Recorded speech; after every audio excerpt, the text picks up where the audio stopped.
안녕하십니까, 이진우입니다.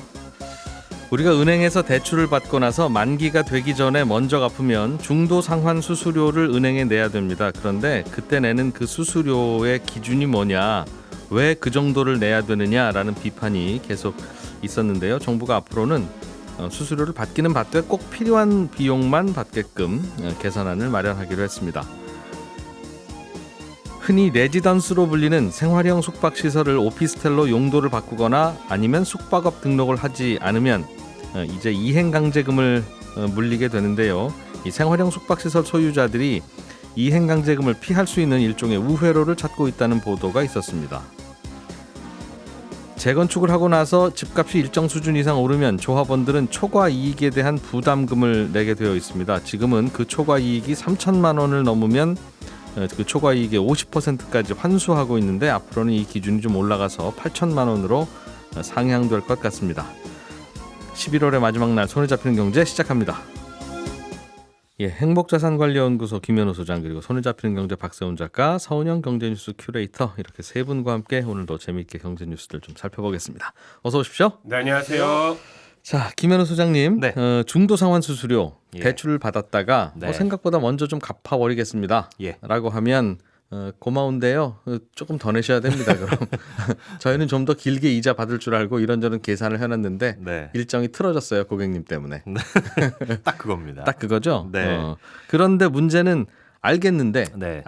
그러면 한 2만 원만 받거나 네. 10만 원만 받거나 이해되는데 네. 뭐 대출 받은 금액의 뭐 1점 몇 %를 내고 뭐 그러냐. 그렇습니다. 뭔데 그렇게 많이 받냐, 이제 이거였어요. 네. 이게 이제 보통 주택담보대출 같은 경우에는 대출일로부터 3년 이내에 갚을 경우 부과할 수 있다고 법에서 정해놓고 있어요.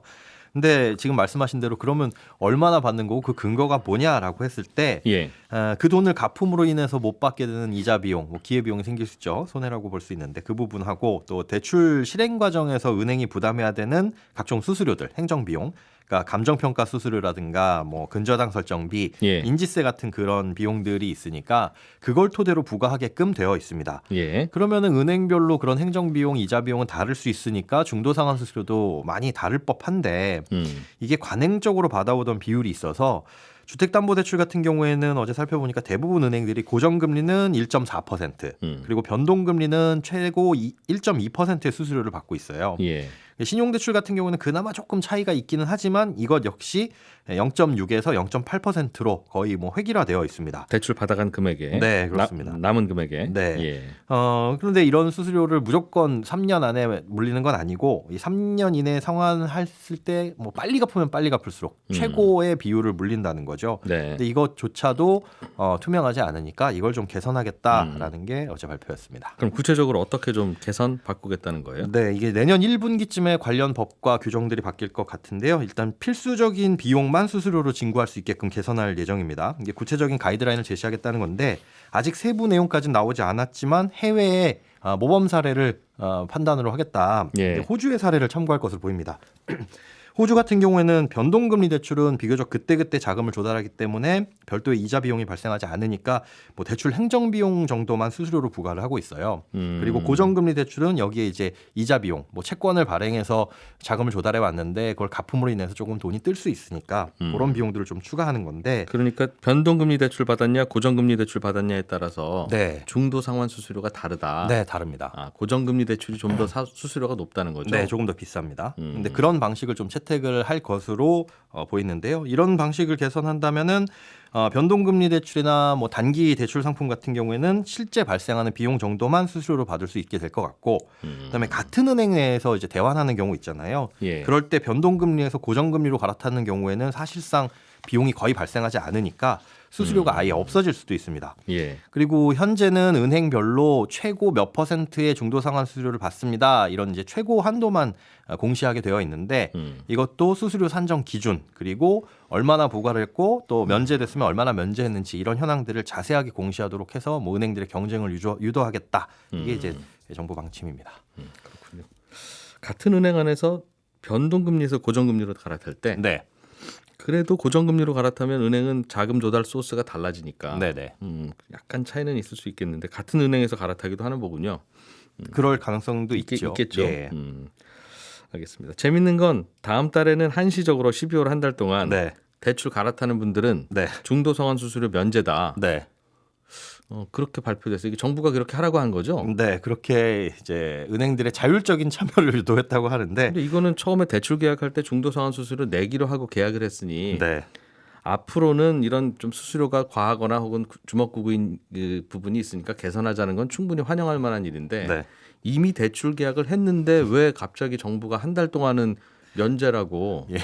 계약 당사자가 아닌데 이렇게 자꾸 계약서에 도장 찍은 걸 맘대로 바꾸면 안 되지 않나요? 저도 그렇게 생각합니다. 계약이라는 감사하긴 게 한데 소비자들 입장에서는 고맙죠. 그렇죠. 네. 감사하긴 한데 이러면 계약서라고 하는 게 무슨 의미가 의미가 생깁니까? 맞습니다. 뭐 은행연합회 보도자료 같은 걸 보면 이제 서민들의 금융 부담을 좀 완화시켜 주겠다라는 차원에서라고 하는데 아무래도 정부의 입김이 좀 세게 작용을 한 것 같죠. 이게 이제 의도는 가계부채 규모를 지금 줄이려고 노력을 하고 있잖아요. 예. 그런 상황에서 중도상환수수료를 좀 면제해줘라. 여윳돈이 있으신 분들은 좀 갚게 좀 해줘라. 그러니까 쉽게 말해서 좀 이 대출 갚아서 빚 좀 줄이자 이런 것들인데 뭐 모든 은행이 참여하는 건 아니고 5대 시중은행이라고 하는 신한하나, KB, 우리농협은행하고 그다음에 플러스 IBK 기업은행 예. 6개 은행만 이 중도상환수수료 면제 행사에 참여를 합니다.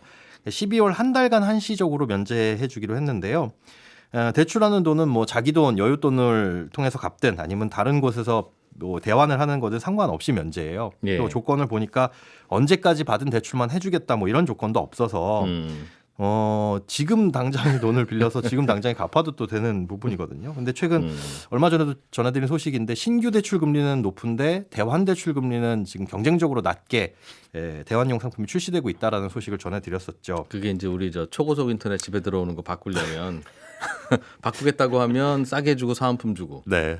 그리고 그대로 유지하면 가만히 아무 말 안 하고 가만히 있으면 네. 그냥 그런 거고 그렇죠. 기존에 있던 할인도 없어지고 뭐 그렇기도 하는데 똑같은 일이 은행에서 벌어지고 있다는. 네. 그래서 최근 또 인터넷 은행 중심으로 그런 낮은 금리의 대환 대출 전용 상품들이 나오고 있거든요.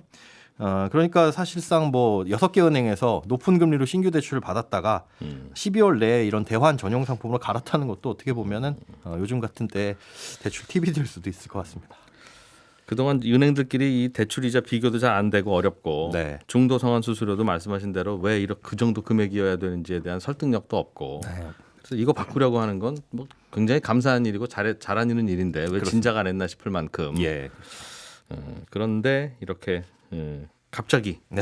12월이라고 그냥 네. 이렇게 옆구리 찔러서 잠깐 무료 이런 행사를 자주 하면 또 기대하게 되죠. 근본이 흔들리는 문제가 그렇습니다. 있는 것 같다. 그리고 아마 이것 때문에 못 갈아타요라는 이야기를 많이 들으셔서 그런 것 같은데 중도성환 수수료 뭐 많아봐야 2% 사이인데 네. 지금 갈아타서 한 5년 유지할 거라고 생각하면 1% 중도성환 수수료 부담되더라도 0.2 정도만 더 싼 은행으로 갈아타면 네, 네. 쌤쌤이잖아요. 맞습니다. 5년 유지할 거면 네. Same, same. 10년 유지할 거면 0.1만 더 싼 은행으로도 갈아타도 되는데 그렇습니다. 그것도 심지어 이제 최고 한도의 중도상환수수료 비율을 적용받았을 때니까. 그러니까 은행들끼리 좀 더 금리 경쟁을 치열하게 하기만 하면 네. 그 차이가 커질 테니 중도성환 수수료는 더 덜 부담스러울 수 있는데 네. 그런 걱정이 드네요. 뭐 소비자들이 좋죠. 감사한데. 네.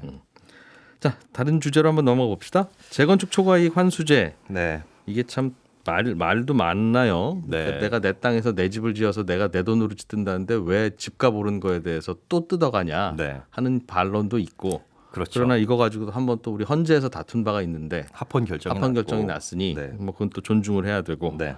근데 이걸 좀 바꾸자는 이야기가 있었는데 국회 문턱을 넘은 모양이군요. 어제 겨우 넘었습니다. 사실 이게 뭐 우리 집은 재건축과 상관없어 하실 분들도 계시겠지만 재건축이 되면서 이제 여러 가지 공급 효과가 나타나니까 이것도 간접적으로는 영향을 다 미치게 되는 기사인데요. 재건축하면은 사실 주변보다 집값이 기존보다는 오르게 되겠죠. 그래서 주변 집값이 자연스럽게 오른 부분 그런 거 빼고 또 재건축에 들어간 비용들 빼고 재건축으로 인한 이제 초과 이익이 생기면 조금 더 세금을 더 내라. 쉽게 얘기해서 그런 식입니다. 근데 그 초과 이익이라는 거에 대한 기준이 얼마이냐? 그 재건축으로 인해서 발생한 이익이 평균 그 단지에서 3천만 원이 넘게 되면 그 초과 금액에 따라 최소 10%에서 최대 50%까지 누진 과세합니다. 그러니까 점점 초과이익이 많아질수록 높은 세율을 적용하는 건데 그 점점이라는 그 구간이 2천만 원 단위로 그 계단식으로 오르게끔 되어 있어요. 예. 그러니까 2천만 원까지는 10%, 2천만 원부터 4천까지는 뭐 20% 이런 식이죠. 근데 요번에 바뀐 부분은 크게 세 가지입니다. 이 초과이익이라고 보는 기준이 기존에 이제 3천만 원이라고 말씀드렸는데 요게 8천만 원으로 높아집니다. 그러니까 예. 3천만 원까지는 그래 뭐 추가적으로 세금 안 내도 돼였지만 이제는 8천만 원까지는 가져가세요. 이렇게 바뀌어지는 거죠.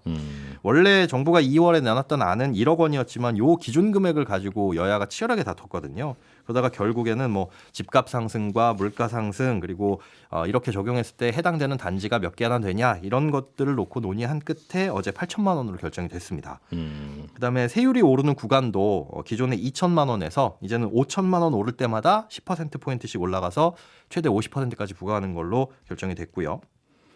또 해당 재건축 단지의 주택을 한 개만 보유한 경우, 1주택만 보유한 경우에는 그 주택을 보유한 기간에 따라서 부담금을 일부 감면해 주기로 했는데 최대 20년 이상 보유하면 70%를 감면해 주고 뭐 10년 이상이면 50% 그리고 그 이하로는 6년 이상 보유했을 때 뭐 10%에서 40%를 감면을 해 주는 걸로 새롭게 적용이 됐습니다.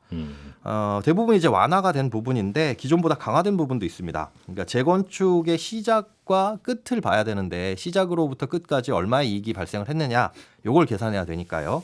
근데 재건축 뭐 끝이라는 시점은 완료된 후에 뭐 준공 승인이 난 시점의 공시 가격이 끝이라고 볼 수 있는데 시작이 되는 시점은 과거에는 이제 정비 사업을 추진하기 위해서 임시 조직이라고 할 수 있는 재건축 추진위원회 요게 설립된 시점을 시작 시점으로 봤어요. 예. 근데 그게 앞으로는 추진위가 설립되는 시점보다 뒤에 이루어지는 조합 설립 인가일을 시작점으로 좀 조정하게 됐습니다. 좀 더 기간을 짧게 두면 상승폭이 줄어들 테니 네, 네. 그러면 부담이 좀 줄어들 수 있지 않겠느냐 하는 네, 그렇습니다. 생각이었나 보네요. 예. 그리고 요 재건축 초과이익 환수제 말고 올해 안에 같이 통과되지 않으면 폐기되는 법안 또 한 가지가 있는 게 실거주 의무법입니다. 현재는 분양권을 마음대로 팔 수 있기는 한데 이 분양가 상한제를 적용받는 아파트 같은 경우에는 집이 지어진 후 이 분양받은 집주인이 직접 들어가서 가장 먼저 살아야 돼요. 그런데 그 실거주 의무를 위반하게 되면 분양받은 사람이 이 1,000만 원 이하의 벌금이나 1년 이하의 징역을 살게끔 되어 있습니다. 그러니까 이게 분양권을 팔더라도 그럼 분양권을 팔고 내가 그 집에 전세로 들어가야 된다는 뜻인가 봅니다. 그것도 해석이 모호합니다. 그렇죠. 예. 내가 내 집에 실거주해야 된다는 뜻일 테니까 또 팔고 나서 전세로 들어간 것도 실거주냐 하면 네. 거주는 거주니까 그렇다고 볼 수도 있고. 네. 그런데 그 취지 법 취지는 중간에 그러니까 팔지 마세요라는 취지였을 테니까. 그렇죠. 그것도 모호하고. 네. 그래서 이거를 이제 폐지하자라는 게 정부의 방침이었는데 야당은 이걸 폐지하게 되면 이제 실거주가 안 되니 갭 투자를 부추길 수 있다. 전세 끼고 요거 분양권을 사고 팔고 할 수 있다. 그러니 주택법을 개정하지 말고 자금 조달 계획 같은 걸 보고 조건부로 허용해 주는 식으로 시행령에 정해두자 이런 쪽으로 주장을 했었거든요.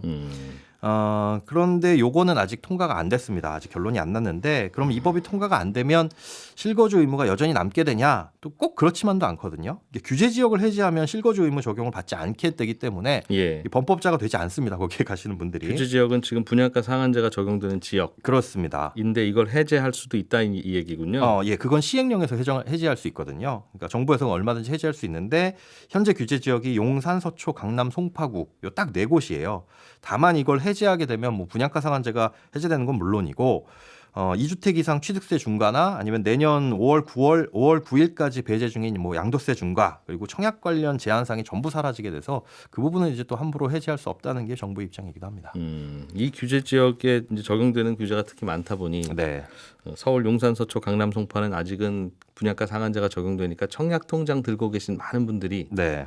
여기서 청약 좀 해서 당첨되면 참 좋겠다 네. 하는 생각을 갖고 있을 텐데 이 법 처리가 제대로 안 되면 올해 연말 사이에 이게 규제가 풀려버리면 그러면 내년부터 분양하는 분양가는 또 올라갈 수 있겠군요. 충분히 그럴 수 있죠.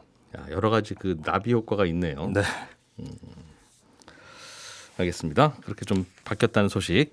재건축 초과이익 환수제가 다소 완화됐긴 했으나 이게 그동안 재건축 추진에 좀 걸림돌이 되어 있었는데 이 정도로 브레이크가 풀렸는지는 잘은 모르겠네요. 네, 이것만으로 뭐 활발하게 추진되지는 않을 것 같은데 그래도 미루던 알겠습니다. 단지는 다 좋은데 이걸 뭐 내야 된다면 내는 것까지도 하겠는데 네. 나중에 집 팔 때 내라고 양도세 어차피 계산할 때 나중에 뒤로 미룰 수는 있었으면 좋겠어요. 내 집 재건축 하나 했는데 네네. 다시 새로 지어서 들어가야 되는데 들어갈 때 이 차익에 대해서 지금 정산하고 돈 내셔 하니까 돈 있는 분은 낼 수 있지만 없는 분은 대출 받아서 낼 수 있는 것도 아니고. 그렇죠. 실현되지 않은 이익이기 때문에 또 부담스럽긴 하죠. 자, 서은영 큐레이터가 갖고 오신 소식은 이제 생숙 생활형 숙박시설, 이게 참 문제였는데 원래 이거는 그냥 그 이른바 숙박시설로 쓰라고 했는 건데 이제 분양할 때 여기서 거주하셔도 됩니다. 쓱 이런 식으로. 네, 임대줘도 그러면서 되고 1가구 네. 2주택에도 포함 안 되고 뭐 등등 다양한 혜택이 있습니다. 이런 식으로 팔기도 하고 투자도 하고 해서 나중에 문제가 됐던 거예요. 네. 결국은 이행강제금을 내야 되는데 뭔가 편법 내지는 우회로를 찾고 있다, 이런 소식이군요. 네. 본격적으로 좀 뉴스 전해드리기 전에 이 생숙에 대해서 조금만 더 설명을 드리면요. 예. 호텔처럼 이 고급스러운 시설을 갖추고 있으면서도 취사도 가능한 숙박 시설입니다. 예. 본래 외국인 관광객이나 장기 체류 숙박이 필요한 사람들이 오랜 기간 머물 수 있는 숙박 시설인데 말씀하신 대로 콘도 레지던스. 그렇죠. 예. 2017년 이후에 이 종합 부동산세도 피하실 수 있어요. 뭐 양도소득세도 피할 수 있어요. 뭐 각종 대출 규제도 없습니다. 이렇게 아파트 대체제로 부각이 되면서 인기를 끌었던 거죠. 근데 이 숙박 시설은 어디까지나 숙박 시설이기 때문에 소유주가 들어가 사는 것도 불법이고 세를 주는 것도 불법이죠. 그래서 이 2021년에 정부가 생숙을 숙박업으로 신고 안 했거나 이 주거용 오피스텔로 용도 변경 안 했으면 예. 매년 시가 표준액의 10%를 이행 강제금으로 부과할 겁니다. 빨리 변경하세요라고 안내를 했습니다. 그러니까 거주를 하려면 이른바 그 대피 시설 같은 것도 잘 마련하고 그렇습니다. 복도도 넓게 넓혀놨어야 되고 네, 주차 설비도 주차 갖춰야 설비도 많이 되고요. 갖춰야 되고 하는데 가끔씩 손님만 받을 건데 뭘 그렇게 하세요라고 해서 많이 줄여줬더니 네. 낼름 와서 거주해 버리시면 어떡합니까? 그렇죠. 복도 넓히고 주차 공간 더 만들고 하든가 맞습니다. 아니면 뭐 이행강제금 내시든가. 네. 그게 이제 정부의 입장이었어요. 맞습니다. 근데 대신 올해 10월까지는 시간을 줬었거든요. 그런데 여전히 전체 5만 실 정도가 숙박업 신고도 안 하고 용도 변경도 안 한 채로 남아 있던 겁니다. 어떻게 복도를 넓혀요, 갑자기? 다 방법이 지어놓은 없죠. 건물로. 정말 부시고 방법이 다시 없죠. 짓지 않는 이상 방법이 없는 거죠. 그래서 이들 대부분이 이제 주거용 오피스텔로 변경을 추진 중이다라고 추정을 할 수도 있지만 최근 2년간 정말 말씀하신 대로 그런 이유 때문에 용도 변경에 성공한 사례가 1%밖에 안 된다는 걸 좀 감안하면 예. 사실상 대부분은 이 퇴로를 못 찾았다. 이렇게 볼 수밖에 없습니다. 그래서 정부가 1년 더 시간을 주기로 하고 이행 강제금을 내년 말부터 부과하기로 정했는데 문제는 이렇게 근본적인 해결책 없이 유예 기간만 길어지는 사이에 온갖 편법이 등장하고 있다는 겁니다. 어떤 아이디어들이 나오고 있습니까? 네, 일단 첫 번째는 사실 가장 흔한 게 이제 이 숙박업 등록을 해서 이제 이행강제금은 피하고 이제 소유주가 실거주도 하는 우회로를 찾는 건데 이제 크게 두 가지가 있습니다. 그러니까 우선 첫 번째는 전문 위탁 관리 업체를 선정을 해서 이 같은 건물 내에 30개 객실을 묵습니다. 왜냐하면 예. 이 숙박업 등록하려면 30개 객실 이상이 돼야 되거든요. 그래서 이 경우에 이제 매달 일정 금액의 운영비를 위탁 업체에다가 내고 이 소유주가 장기 투숙객 신분이 되는 거예요. 아, 내 호텔을 누군가한테 맡기고 그렇죠. 내가 네. 내가 숙박객이 되면 되지 않겠느냐. 맞습니다. 그 대신 365일 내가 숙박한다. 네. 숙박료 낼게. 그렇습니다. 아. 그러니까 이게 법적으로 문제는 안 되거든요. 그러니까 그렇죠. 어쨌든 어디까지나 투숙객이기 때문에 예. 그래서 본인 소유 객실에 돈을 내고 들어가서 사는 거죠. 근데 이 방법은 이제 내 집에 권리 권한을 누군가한테 넘긴다는 게 굉장히 좀 찜찜하죠. 그 위험성이 있고 나중에 이제 위탁업체가 수수료를 갑자기 인하해버리면 이제 계약해버리고 나면 그때부터 갑이 돼버리잖아요. 그래서 여기 뭐 수수료 좀 높여야 되겠는데 높입시다. 그럼 어쩔 수 없이 높여줘야 되는 전혀 거예요. 모르는 네. 업체한테 맡겨서 이거 관리해달라고 하면 그렇죠. 그럴 위험이 있으니. 그렇죠. 게다가 또 관리 수수료만 받고 업체가 부도를 내버리고 많이 잠적해버린다.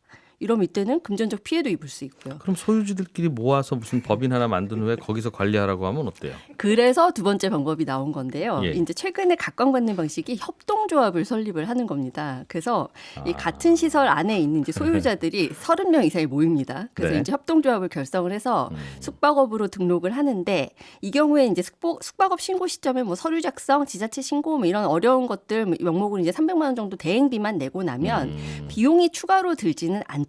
근데 이거 같은 사실상의 경우는 페이퍼 컴퍼니 만들어서 관리한다는 뜻이군요. 그렇죠. 맞습니다. 그래서 이게 뭐 위탁 관리 업체가 있으면 매월 수수료 내야 되지만 협동조합은 내가 조합원이 돼서 그 일종의 위탁 관리 업체를 세운 거니까 거기다 이제 돈을 낼 필요가 따로 없는 거예요. 그러니까 1년 거주하는데 뭐 1년에 월세를 100만 원으로 하든 1000만 원으로 하든 그렇습니다. 그건 내가 정하기 나름이고 네. 어차피 그 돈 돌고 돌아서 받아서 또 30명의 분양주들이 나눠 가질 거니까 네. 그렇습니다. 비싸게 정해도 큰 손해는 없고 그렇네요. 그렇습니다. 근데 이 경우에도 약간의 문제는 또 있는데요. 그러니까 일단 조합에 참여할 소유자를 직접 찾아 나서야 되고 설득도 해야 되고 이런 작업이 일단 번거롭다는 거.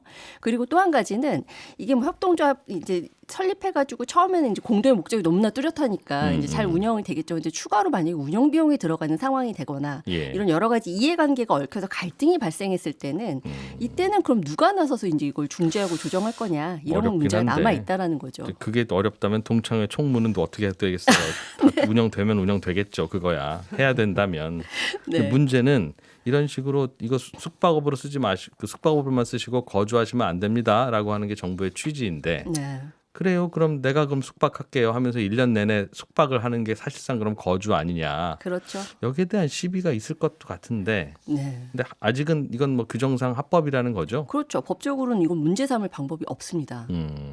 하기야 뭐 저 회장님들은 뭐 1년 내내 호텔에서 사는 분들도 하나둘이 아니라 하니 그거 그동안 그럼 왜 그거 안 막았냐라고 하면 할 말이 없긴 없네요.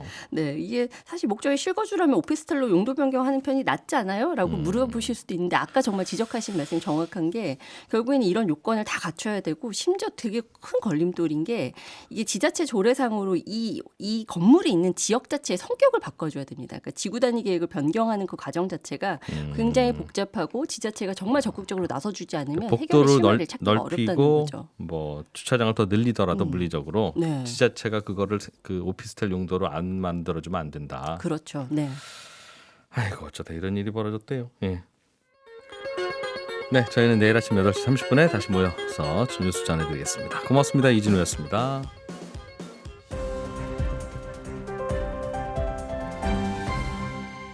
경제를 생각하는 사람들의 즐거운 습관. 이진우의 손에 잡히는 경제.